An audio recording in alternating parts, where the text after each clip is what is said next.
Welcome back. The hills of West Virginia are filled with all manner of stories about ghosts and monsters. As we continue this series of West Virginia ghost stories, we will return again to the Telltale Lilac Bush by Ruth Ann Music. This time, we will be discussing a skeleton hand. Like in the previous videos, first I will retell the story.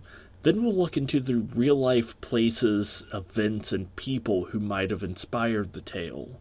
Lastly, we'll look to history to discover more of how this story may have originated. Our story takes place in Archie's Fork, Wetzel County, West Virginia. Oh yes, dear viewer, this is another Wetzel County video. A family living in the area believed their house to be haunted. The man of the house often felt as though he was being watched, and at night he would feel like he was being followed. The man decided he could take no more of this constant paranoia, and moving was the only option he could think of. On a night before they moved, the wife baked a pie and told her husband to have some before he went to bed. When the man entered the kitchen, he saw the pie setting on the window. Excited, the man got himself a knife to cut the pie, but before he could, a skeletal hand reached through the window, grabbed the knife, cut itself a piece, and vanished into the night with its pie. The man insisted the family leave that very night, and no one has moved back into the house since. While this is a simple tale, it's a favorite for many West Virginians. Like I said at the beginning of the video, Archie's Fork is an actual location along Route 20 in rural Wetzel County, West Virginia, between New Martinsville and Clarksburg. Like many small, scarcely populated regions of the county, each holler and valley seems to have its own ghost stories and history. In the mid to late 1800s, eastern Wetzel County was experiencing an oil and gas boom.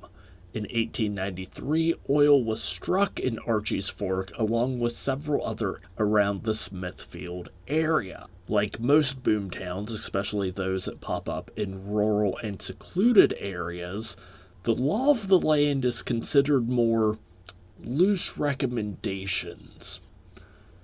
The story could have originated as a clash between locals and individuals who moved to the area looking for work, or some type of elaborate prank made to scare them off. To this day, there is a saying used to describe the area where this story takes place. Past Hastings is lawless, past Smithfield is godless. Hastings is located about 18 miles from the county seat of New Martinsville, while Smithfield is located nearly 30 miles away. And the towns just keep getting smaller and smaller, more and more secluded, until you get much closer to Clarksburg, West Virginia. The phrase caught national attention in 1994 when the remains of one Tim Good was found in the basement of his own farm in the nearby community of Wallace near the Wetzel-Harrison County border. Tim Good had been murdered by a business partner named David Freeman. Freeman had killed Good and left his body. Freeman had killed Good, leaving his body in the resident's basement and continuing to live in the house for several months until Freeman ran out of money and left the area.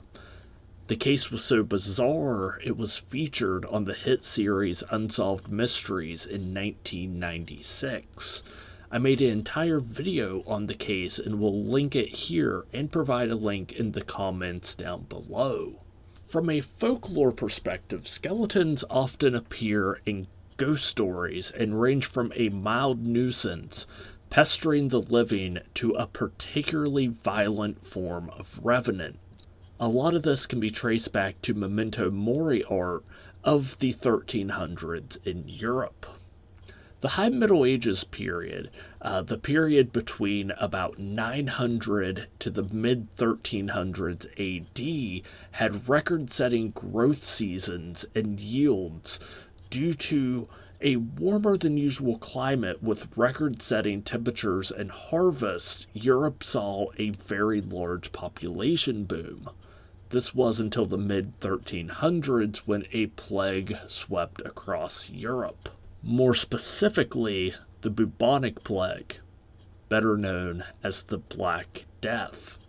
Within a 5-year period, nearly a quarter to a third of the European population would be decimated by this rapidly spreading illness.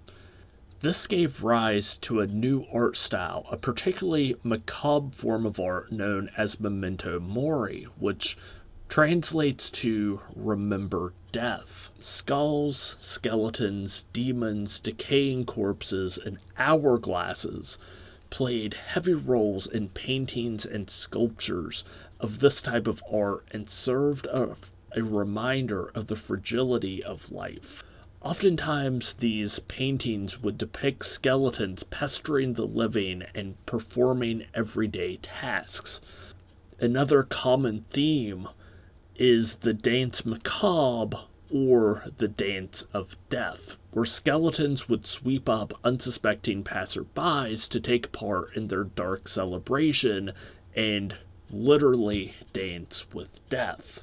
While these depictions were meant to serve as a metaphor or an allegory to the mostly illiterate peasant population at the time, it undoubtedly also stirred up the imagination and spawned much folklore and superstitions regarding skeletal beings and creatures. Today, this practice continues, with the lowly skeleton being among some of the first low-level enemies you will come across in many video game franchises. From Castlevania to Skyrim, it's easy to see how medieval art inspired these games, not just in the settings and weapons and monsters, but also in their most macabre and related enemies. The lowly, pesky, pie-stealing, up-to-no-good skeleton. I hope you enjoyed this video as we continue to delve more into West Virginia folklore and ghost stories. If you haven't yet subscribed to the channel, leave a like if you enjoyed this video and a comment down below if you had heard the ghost story of a skeletal hand before.